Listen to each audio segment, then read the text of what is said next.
बोला श्री गुरु महाराज की जय। बोलिए सच्चे दरबार की जय। ए भैया, हमरा आशा न पूरा विश्वास है कि आप लोग को ये कथा जरूर पसंद आएगी।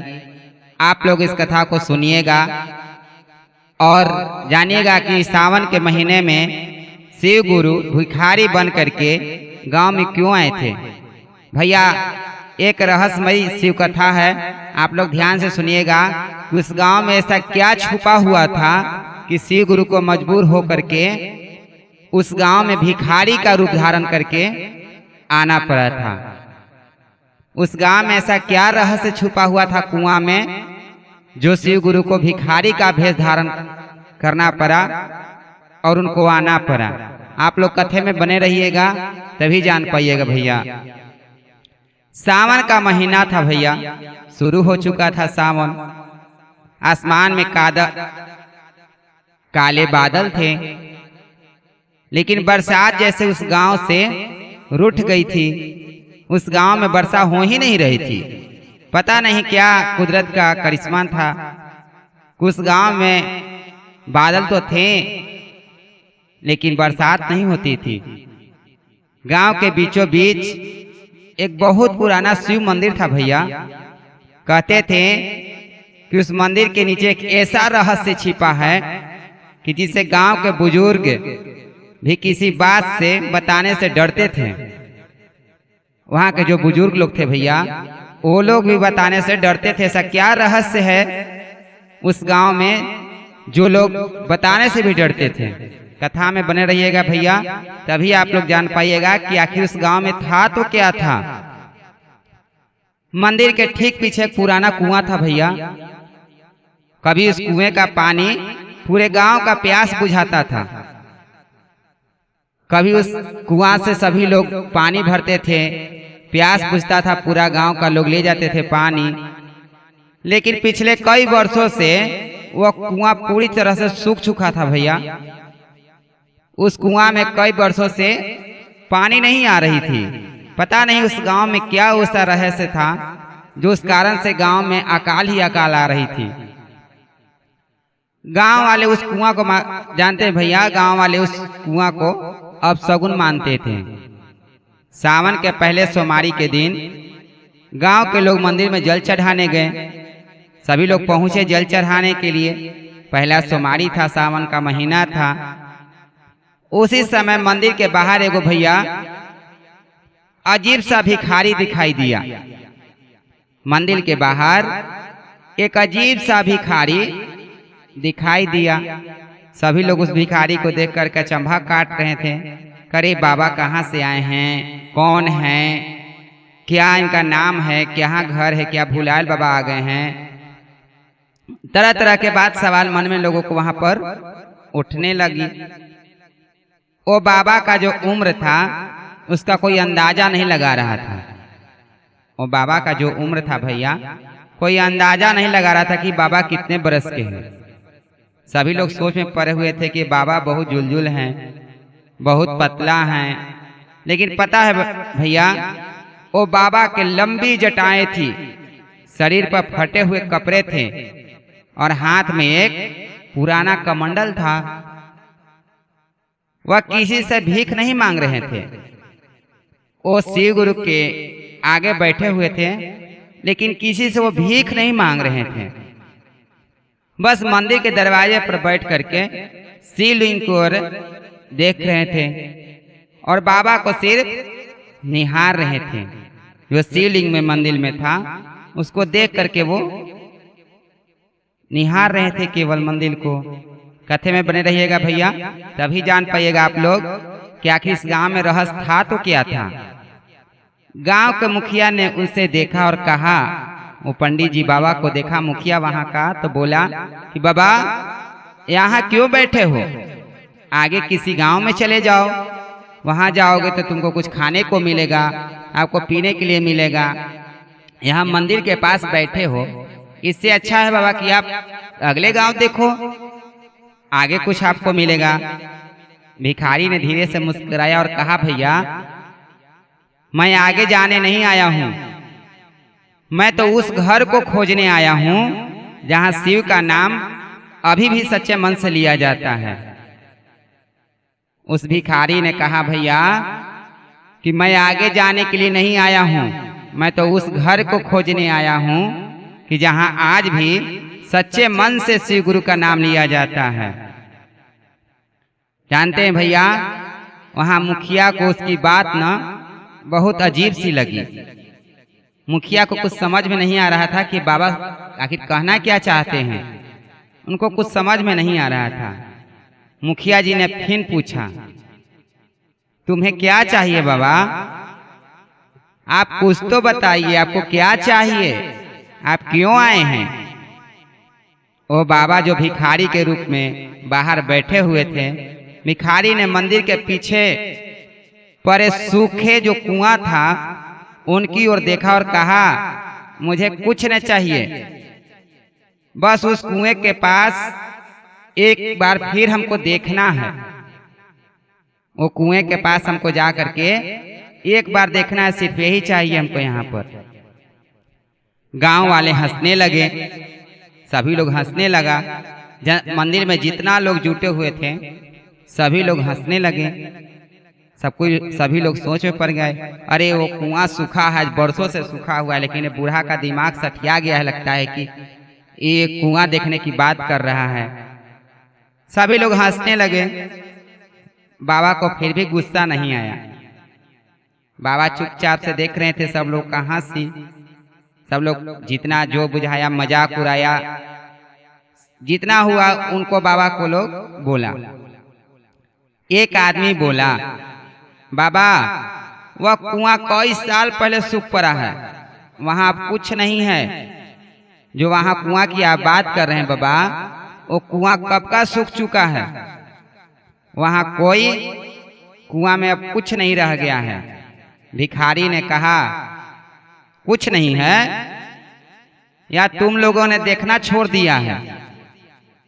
वो जो भिखारी बाबा थे उस आदमी को बोले कि वहां कुछ नहीं है या तुम लोगों ने देखना छोड़ दिया उस कुआं को। यह सुनकर वहां सारे जितने जो लोग थे सब लोग चुप हो गए। वो साधु बाबा बोले, क्या तुम उस कुआं को देखना छोड़ दिए हो? सभी लोग जो वहां थे सभी लोग एकदम चुप हो गए, साइलेंट हो गया। वहां पर सब कोई, मुखिया सरपंच जो कोई भी था, सभी लोग साइलेंट हो गए। रात हो गई, बारिश अभी भी नहीं आई हुई, बारिश अभी भी नहीं आया। लेकिन उसी रात मंदिर के पुजारी ने एक अजीब सी आवाज सुनी। जो वहां पुजारी जो पहले थे बाबा थे, वहां जो थे एक अजीब सा सुने आवाज मंदिर के पास। ऐसा लग रहा था कि जैसे कि सूखे कुआं जो है ना, वहां पर अंदर से कोई धीरे धीरे घंटी बजा रहा है। ऐसा लग रहा था वहां पर कि अंदर से जो सूखा कुआं है वहां से कोई हल्का हल्का सा कोई घंटी बजा रहा है। वहां पुजारी थे, डर तो लग रहा था उनके, लेकिन डरते डरते डरते डरते वो कुआं के पास गए। कुआं के पास पहुंचे, अंदर देखा तो कुछ भी नहीं था। अंदर जब बाबा देखे तो कुछ भी नहीं था। वो बाबा नहीं जो मंदिर में बाबा थे, जो पहले से पुजारी थे उस मंदिर का, वो डरते डरते वो कुआं के पास जाते हैं और देखते हैं कि वहां कुछ नहीं है। लेकिन कुएं की दीवार पर पानी की एक पतली सी धार दिखाई दे रही थी। कुआं जो थी ऊपर दीवार जो थी उस पर पतली सी धार दिखाई दे रही थी। पुजारी हैरान रह गया। पुजारी जो वहां के थे वो हैरान रह गए। सुबह उसने यह बात पूरे गांव को बताई। जितना जो गांव में लोग थे, डंका पिटवा करके वो पंडित पूरे गांव को बताया कि लोग कुएं के पास जमा हो गए।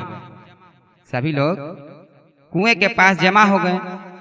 वहीं भिखारी भी वह जो था वहां पर जो आया था, वह भिखारी भी वहां आ गया। उसने कुएं में देखा और बोला कि सावन में धरती पानी तभी रोकती है जब इंसान अपने मन का सूखा खत्म करता है। गांव का एक बूढ़ा आदमी यह सुनकर कांप उठा उसने भिखारी को ध्यान से देखा और अचानक बोला, तुम कौन हो? भिखारी मुस्कुराया, जिसे तुम लोग बरसों से मंदिर में ढूंढ रहे हो। बूढ़े आदमी की आंखें फैल गई। बूढ़े आदमी की आंखें फैल गई जब वो बाबा बोले कि जिसे तुम लोगों ने बरसों से मंदिर में ढूंढ रहे हो। बूढ़े आदमी की आंखें फैल गई। उसे याद आया कि उसके दादा बताया करते थे कि जिस दिन गांव वाले अपने पुराने शिव मंदिर को केवल पत्थर समझना बंद कर देंगे, उस दिन शिव स्वयं गांव में आएंगे। उनको बाबा को याद आया कि मेरे बुजुर्ग लोग कहते थे कि जिस दिन गांव वाले अपने पुराने शिव मंदिर को केवल पत्थर समझना बंद कर देंगे, उस दिन शिव स्वयं गांव में आएंगे। लेकिन गांव वाले ने कभी इस बात को गंभीरता से नहीं लिया था। उस गांव में जो लोग रहते थे इस बात को गंभीरता से नहीं लिए। तभी भिखारी ने मंदिर के पुराने दरवाजे की ओर इशारा किया। जो भिखारी साधु थे वो मंदिर के पुराने दरवाजे की ओर इशारा किया, इस मंदिर का दरवाजा खोलो। जो पुराना मंदिर था उसका दरवाजा खोलने के लिए पुजारी को कहा। पुजारी ने कहा, यह दरवाजा तो 25 साल से बंद है। यह दरवाजा 25 साल से बंद है, इसे कैसे खोलूं? ये दरवाजा बाबा 25 साल से बंद है, इसे मैं कैसे खोलूं? मेरे पास इसकी चाबी भी नहीं है। भिखारी ने अपनी कमंडल से एक छोटी सी पुरानी चाबी निकाली। सब लोग आश्चर्य से देखने लगा। चाबी उसी पुराने ताले में लगाई गई थी। जैसे ही ताला खुला, मंदिर के अंदर से तेज सुगंध आई। अंदर शिवलिंग के पीछे पत्थर पर कुछ लिखा हुआ था। बने रहिएगा भैया कथा में, क्योंकि यहीं से क्या रहस्य है यहीं से पता लगेगा आप लोगों को। अंदर शिवलिंग के पीछे पत्थर पर कुछ लिखा हुआ था। पुजारी ने धूल साफ की। उस पर लिखा था, जब गांव में पानी सूख जाए तो समझना केवल धरती नहीं मन भी सूख गया है। उस पत्थर पर लिखा हुआ था कि जब गांव में पानी सूख जाए तो समझना केवल धरती नहीं मन भी सूख गया है। इसके नीचे एक और पंक्तियां लिखी थी, जिस दिन कोई बिना स्वार्थ के गांव के लिए खड़ा होगा उसी दिन शिव की कृपा लौटेगी। उस पर नीचे लिखा हुआ था कि जिस दिन कोई बिना स्वार्थ के गांव के लिए खड़ा होगा उसी दिन शिव की कृपा लौटेगी। गांव वाले एक दूसरे का चेहरा देखने लगे। तभी भिखारी बोला, तुम लोग बरसों से बारिश की प्रार्थना करते रहो, लेकिन क्या कभी किसी प्यासे के लिए कुआं साफ किया? तुम लोग बरसों से पानी का इंतजार कर रहे हो, प्रार्थना कर रहे हो, लेकिन क्या कभी तुमने कुएं को साफ किया प्यासे के लिए? वहां जो खड़े लोग थे कोई जवाब नहीं दिया, कुछ नहीं बोल पाया कोई। अगले ही दिन पूरे गांव ने मिलकर उस पुराने कुएं की सफाई शुरू कर दी। सभी लोग मिलकर के गांव वाले उस कुएं को साफ करने लगे। जिस कुएं के लोग अपशगुन कहते थे, अपशगुन समझते थे, उसी की मिट्टी हटाते हटाते उन्हें नीचे एक पत्थर मिला। जो कुआं था भैया वो साफ करने लगे सभी लोग मिल करके, तो वहां एक नीचे पत्थर मिला। पत्थर हटाया गया तो नीचे से हल्की सी पानी की धारा निकलने लगी। लोग खुशी से चिल्लाने लगे, हर हर महादेव, हर हर महादेव। सभी लोग चिल्लाने लगे। सभी लोग को चेहरा खुशी से झूमने लगा, क्योंकि कुआं साफ होते ही उसमें पानी आने लगा था। और उसी क्षण जानते हैं भैया, आसमान में जोरदार बिजली चमकने लगी। काले बादल जो थे गांव पर छाए हुए थे, फिर ऐसी बारिश शुरू हुई कि सूखी धरती पानी से भर गई।